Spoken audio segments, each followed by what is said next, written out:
I really travel across the world and I discover many different cultures, different languages, and just to be able to meet different people, different communities, it's really exciting.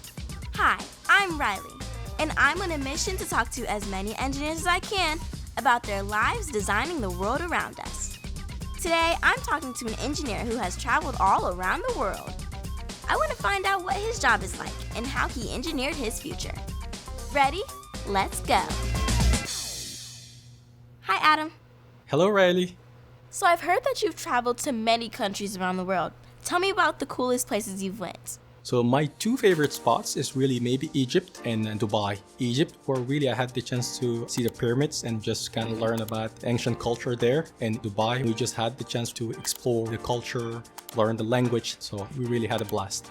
That sounds like a lot of fun. When I get older, I want to travel just like you. So how did you fall in love with traveling? Growing up, my dad was in the military, so I had the opportunity to travel with him across the world.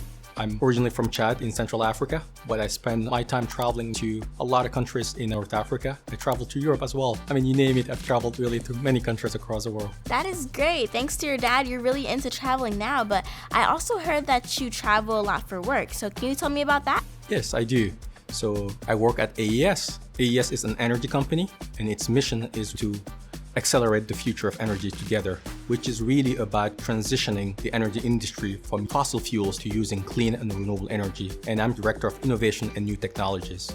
We have wind farms, solar farms, energy storage assets all across the US and sometimes in remote areas. So I travel across the whole country to see how our technicians are doing out there on the field and support them to accomplish their day-to-day responsibilities. Sounds like you have a very important role at AES. What's the coolest thing you've gotten to work on? I enjoy really working on robotics. If you look at a solar farm, there is a lot of grass that grows very tall to the point where they can shade the solar panels. And when the solar panels are shaded, then you're not producing electricity. So we have a lot of mowing and it is very labor intensive. Going forward, we're thinking to use robotic mowers. That way our technicians can really focus on things that are more important. What do you think is better, wind power or solar power? So it depends really, wind or solar.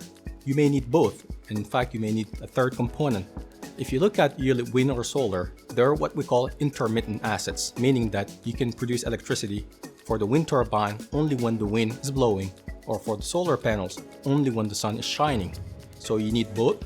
In addition to that, you may also want to be able to store that energy that you produce in batteries, for instance, so that you can release it in order to have electricity 24/7.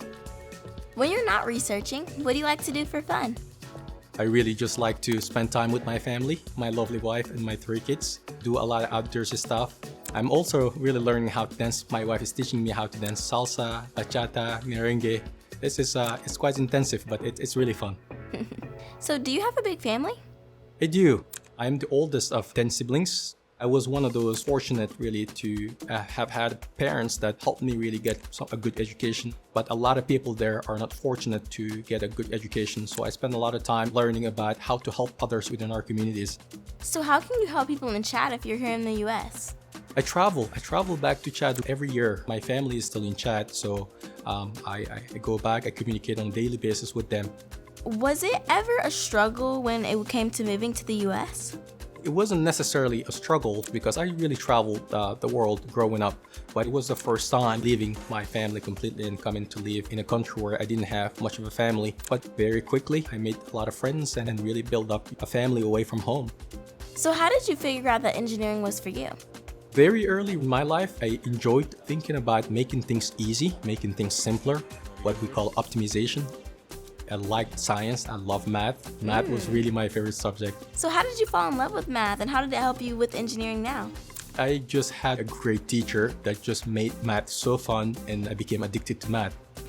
As soon as I get home, I open, math books, learn about it, and ensure that I can relate it to me and relate it to the world. So how can a kid like me grow up and work at a big company like AES like you? Really, my advice is follow your heart. Once you find your passion, make everything revolve around it. You're gonna try, many times you're gonna fail, but every time you fail, try again and you will succeed. Yes, of course. Thank you so much, Adam, for talking with me and showing me how you engineered your future. Bye. Take care, bye.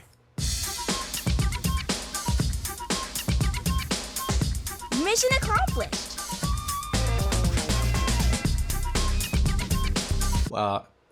Sorry, gonna have to retake that again.